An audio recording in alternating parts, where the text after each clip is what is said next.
नमस्कार, आप सभी दर्शकों को स्वतंत्रता दिवस की हार्दिक शुभकामनाएं एवं बधाई।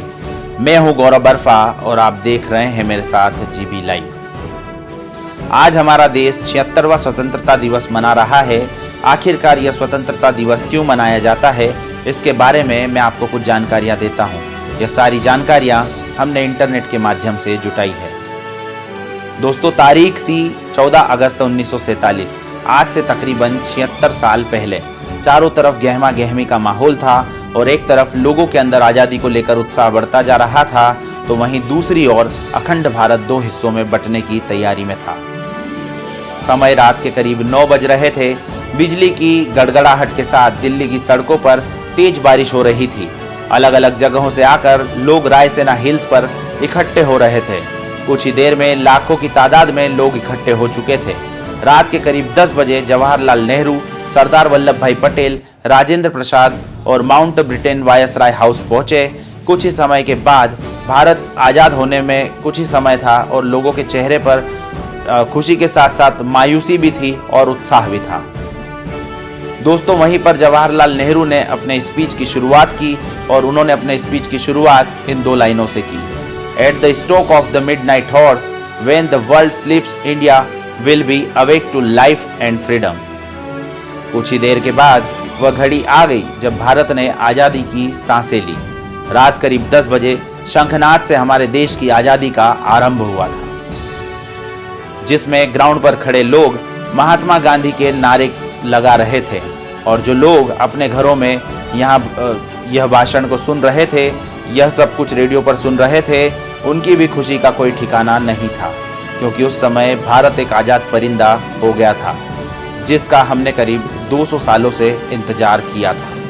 14 अगस्त 1947 में रात भर बारिश के बाद सुबह आसमान बिल्कुल साफ था।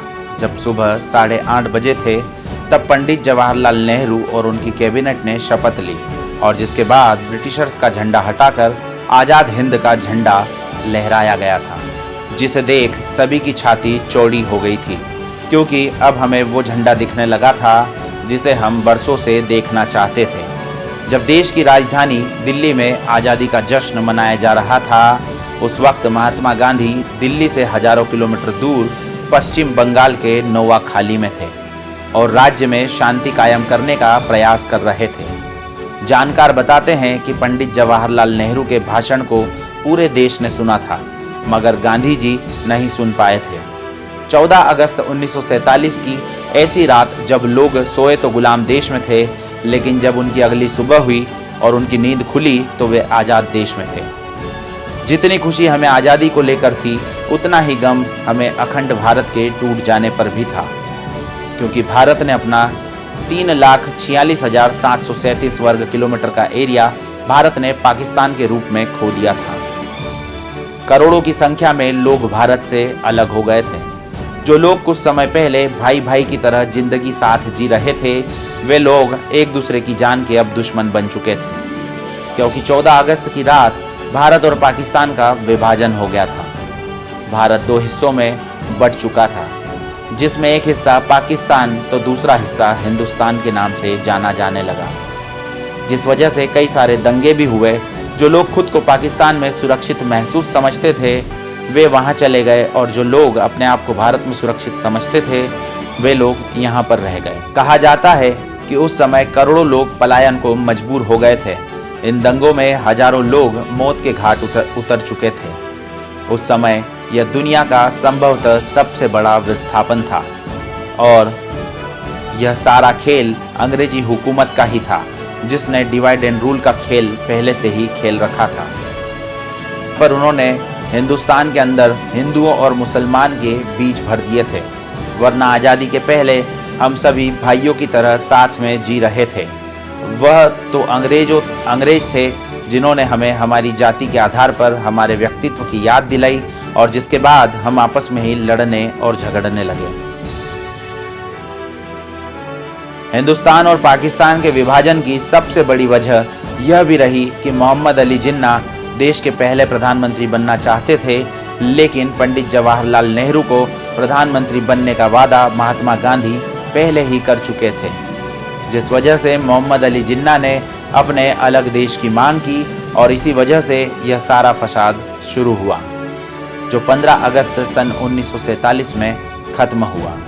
दोस्तों, हम आपको बता दें कि भारत को आज़ाद करने की बात बहुत पहले से चल रही थी और इसी वजह से ब्रिटिशर्स ने माउंट ब्रिटेन को भारत का आखिरी वायसराय बनाया था, ताकि इसके बाद भारत को आज़ाद देश घोषित कर दिया जाए। लेकिन भारत के हिंदू और मुसलमान आपस में ही लड़ने को उतारू थे और यही ब्रिटिशर्स चाहते भी थे, क्योंकि यह लड़ाई की चिंगारी उन्होंने जो लगाई थी, जो आज आग बनकर हम सबके सीने में जल रही है। लेकिन दोस्तों, इससे भी ज़्यादा अफसोस की बात तो यह है कि ब्रिटिशर्स ने हमारे साथ हर वह जुल्म किए जो हम याद करते हैं तो आज भी हमारी आंखों में आंसू आ जाते हैं। लेकिन ब्रिटिशर्स को फिर भी बारातियों की तरह हमारे देश से विदाई दी गई, जहां 1500 ब्रिटिश सैनिकों की पहली टीम 17 अगस्त सन 1947 के दिन हमारे देश से अपने देश को लौटी थी, तो वहीं उनकी आखिरी टीम ठीक उसी के एक साल के बाद यानी कि 27 अगस्त 1948 के दिन अपने देश के लिए निकली थी। और जब ब्रिटिशर्स के आखिरी सैनिकों की टोली हमारा देश छोड़कर जा रही थी तो उन्हें बैंड बाजे के साथ विदा किया गया और उसी दिन सभी ब्रिटिशर्स का नाम हमारे देश के नक्शे से निकल गया था। दोस्तों, यह है हमारी आज़ादी की पूरी कहानी। लेकिन क्या अब आप हमें बता सकते हैं कि जिस भारत का ख्याल रखते हुए हमारे देश के स्वतंत्रता सेनानियों ने अपनी जान गंवा दी थी और कई लोग अपनी आखिरी सांसों तक इस देश की सेवा के लिए लड़ते रहे थे, क्या वह देश हम बना पाए हैं या नहीं? यह जानकारी आपको कैसी लगी कमेंट बॉक्स में ज़रूर बताइएगा। और हाँ, यदि आप हमारे चैनल पर नए हैं और चैनल को सब्सक्राइब नहीं किया है तो प्लीज़ चैनल को सब्सक्राइब कीजिए एवं बेल आइकन दबाइए, ताकि आपको लेटेस्ट खबरों के नोटिफिकेशन तत्काल मिल सके। धन्यवाद।